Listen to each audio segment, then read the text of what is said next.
A small plane, 2 men, and a mission so extreme, so life-threatening, that even today it feels impossible.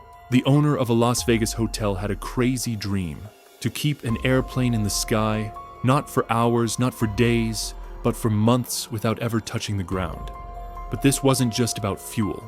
It was a battle of exhaustion, of winter's frost, and of maintaining a delicate balance between life and death. The question is, could these 2 pilots actually break a record that seemed beyond human limits? Or did their plane simply disappear forever into the endless blue sky?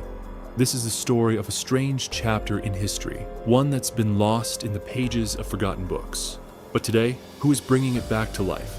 In 1956, a man named Warren Bailey opened a hotel in Las Vegas. Unlike the grand casinos filled with glitz and glamour, this place, called the Hacienda, was simple. It wasn't expensive, and that's why ordinary folks loved it. But profits? They were low. So Warren was constantly brainstorming ways to make his hotel stand out. One day, his friend, Timm, a former World War II pilot, pitched an insane idea. What if you broke a world record? That would get people talking. And his idea? Fly a plane non-stop for months. Warren loved it, but could this really bring fame to the Hacienda? And more importantly, was it even possible? Let's rewind. When airplanes were first invented, flight time was measured in seconds. Pilots and engineers were obsessed with how long a plane could stay in the air. As tech evolved, flight time increased, until eventually the only limit was fuel. In 1923, the US Army solved this by refueling a plane in midair. That sparked the ERA of endurance flights. The first big record? A de Havilland DH-4B plane flew 37 hours non-stop after being refueled in the sky 9 times. By 1929, the US had full-on endurance flight fever. That year alone, the record was broken 5 times. But when Timm brought up the idea, things had changed. It was no longer just about fuel or engines. Now, it was about pushing the human body to its limits. Bob wanted to beat the 1949 record, set by 2 Navy pilots who flew for 46 days straight. Their flight made national headlines. And Warren? He knew this was the kind of buzz the Hacienda needed. He asked Bob to fly the mission himself. After all, Timm was a war hero. Bob headed to McCarran Field Airport, bought a Cessna 172, and hired a mechanic to modify the plane for this insane mission. First, they removed the co-pilot seat because Bob couldn't fly solo for a month. He needed a partner to fly in shifts. One pilot would fly, the other would rest, on a foam pad installed in place of the seat. They removed a bench in the back to build an 8-square-foot storage area and installed a tiny sink, just enough for an occasional sponge bath in that 4-foot-high cabin.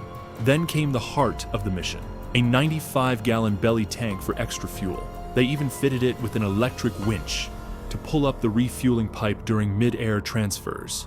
To make refueling safe, they added a folding door in place of the co-pilot door, giving access to the fuel port. A tiny platform was built outside the door, the only spot where someone could stand upright on the whole plane. They made massive changes to the engine, and on the fuselage, in big, bold letters, they painted the mission's name, Hacienda, summer, 1958.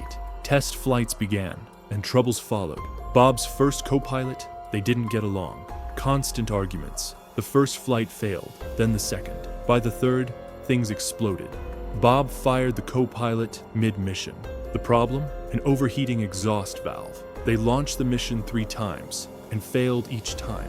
Meanwhile, in Dallas, another pair of pilots, flying the same model, the Cessna 172, had already flown for 50 days and set a new world record. Bob was devastated, but he didn't give up. By December, all mechanical issues were fixed, and on December 4th, 1958, the mission began. Officials from the Fédération Aéronautique Internationale, FAI, were there to monitor everything, to ensure no cheating. They coated the landing gear tires with white paint. If the plane ever secretly landed, that paint would be gone, and the record invalid. 12 hours later, it was time for the first refueling. The plane flew low over a pre-selected road. Below, a truck sped up, ready to match the plane's speed, around 62 miles per hour.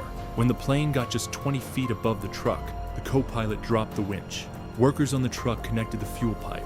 The winch pulled it up, and refueling began. For For 3 tense minutes, the truck and plane moved in perfect sync. A single mistake, a slip in speed could mean instant death. When the tank was full, the pipe was tossed down, and the plane soared back into the sky. Bob and co-pilot John Cook stayed near Vegas in the early days, just in case. But as confidence grew, they flew farther, even over the barren deserts of California. Flying higher was more fuel efficient, but the freezing temperatures were brutal, so they flew lower to stay warm, even though that brought danger at night, with mountains and clouds lurking in the dark. Over time, Bob and John grew close. They read books, exercised, chatted, trying to stay sane. During refuels, they pulled up not just fuel, but water, engine oil, and even hot food, cooked by the hacienda's chef. And yes, they had a folding camp toilet. Waste bags? Sadly, those were dumped over deserted land. The co-pilot's wife revealed this years later. After 36 days, they even spent New Year's Eve in the sky. But the strain was showing. Sleep was nearly impossible in that loud, cramped cabin. One night, Bob fell asleep at the controls, just minutes before John's shift. And shockingly, he didn't wake up for over an hour. The plane, left to autopilot, was flying through a canyon, dangerously low. Had Bob not woken up in time, they would have crashed into a mountain. Day 39. Disaster struck. The plane's generator failed. No radio, no lights, no heater, no automatic fuel transfer. Ground crews sent up a mini wind turbine, just enough to power the radio. But now, refueling required manual effort. Night refuels became a nightmare. To fix this, they tied a flashlight to the winch. A second truck drove 300 feet ahead with a searchlight to guide the process. Then, more problems. The fuel gauge broke, the tachometer failed, carbon built up in the engine. But by January 23rd, they were ready to break the record. And finally, they got the media attention they deserved. Warren Bailey had planes fly over major cities, announcing the mission in newspapers. One plane flew alongside Hacienda just to take photos. To make it more dramatic, Cook even pretended to clean the windshield mid-air. The photo made headlines. Then, at exactly 3:52 p.m., January 23rd, they shattered the 50-day record. But they didn't stop there. Bob and Cook pushed on, flying for 14 more days.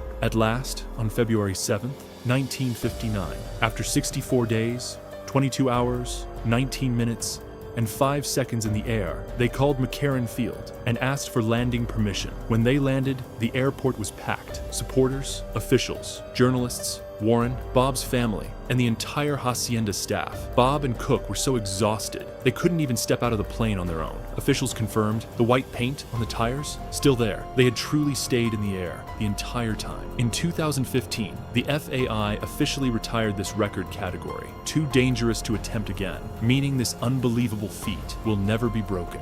The Hacienda's Cessna 172 now hangs inside Terminal 1 of McCarran International Airport, a reminder of one of the most epic aviation stories of all time. If you love this story, don't forget to like, share, and drop your thoughts in the comments. Thank you for being with Who, and we'll see you in the next epic story.